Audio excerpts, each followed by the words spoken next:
Well, good snowy morning from Michigan. God has seen fit that it is time for us to have a late white Christmas coming into the new year of 2025. And so here in Michigan, it's snowing a little bit and giving us a nice white blanket. And I trust that you're staying safe and staying warm wherever you are and enjoying another day that the Lord hath made. Well, we are in Matthew 26:47 to 50, and I have entitled this The Heartbreak of Betrayal. I don't know how many of you have actually experienced the betrayal of a friend or someone who you thought would be one thing and they manifested themselves as something totally different. And there is a real heartbreak that comes from betrayal. And so let me read the text. It says, "And while he yet spake, lo, Judas, one of the 12, came, and with him a great multitude with swords and staves from the chief priest and elders of the people. Now he that betrayed him gave them a sign, saying, Whomsoever I shall kiss, the same is he. Hold him fast. And forthwith he came to Jesus and said, Hail, Master, and kissed him. And Jesus said unto him, Friend, wherefore art thou come? Then they came and laid hands on Jesus and took him." There's just so much wrong with this story, and it's just a heartbreak. Number one, the presumed religious leaders of the world or of the area were not religious at all. They weren't spiritual. They simply were a fraud. They were wolves in sheep's clothing, as Jesus called them. These chief priests and these scribes and these leaders of the Jewish movement were simply competitors to what Jesus was trying to do, and they decided that they needed to do away with the competition. And Judas, who was one of his 12, one of his chosen, was willing to play along.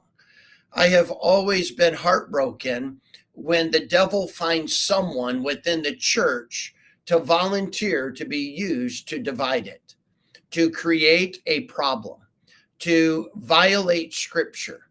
And yet the devil seems, when he wants to destroy something, oftentimes he finds a Christian, a carnal Christian, who is willing to be used of the devil to just do that, destroy. And here they found Judas's weakness, and that was money. They offered him money. He's like, I'm in.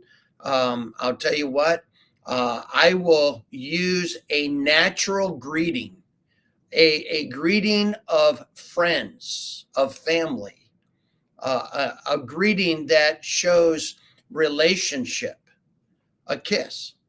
And that's who you are to take.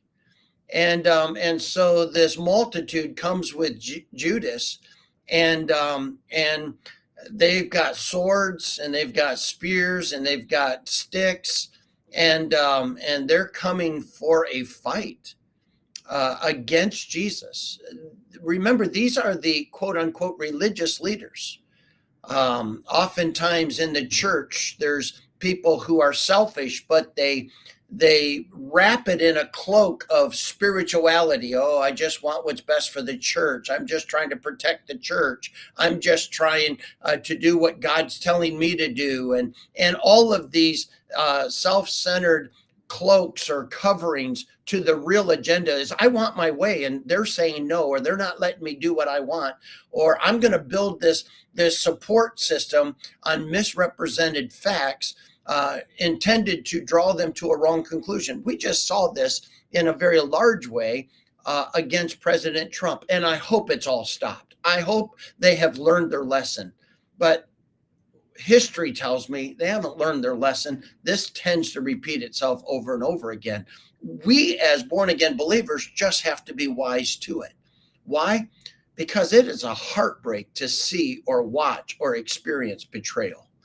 And so Jesus simply looks at Judas and says, "Friend, why are you here?" Jesus knew. He just wanted Judas to admit it. He wanted Judas to know, okay, so you just greeted me as a friend. I'll call you friend. But I do know that you have nothing friendly about your agenda. It is all about destroying and ultimately destroying me for money. And so when we look at our culture today, let me ask you, can you be bought?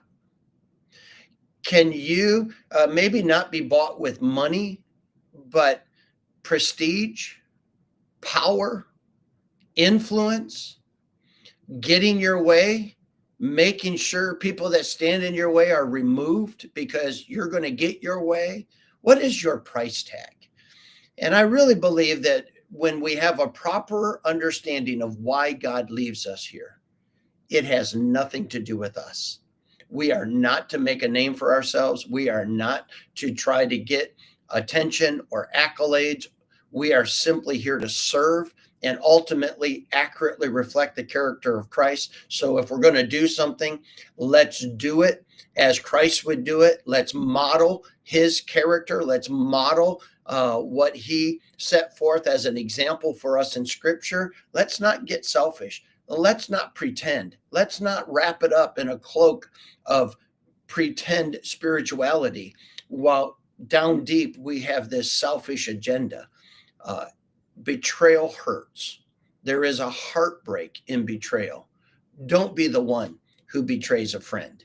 And if you have someone that betrays you, just remember Jesus.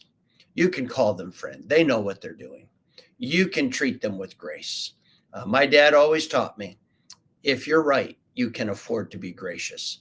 And so when you're doing right, you can afford to be gracious. God bless you. Hope you have a great day. We'll look forward to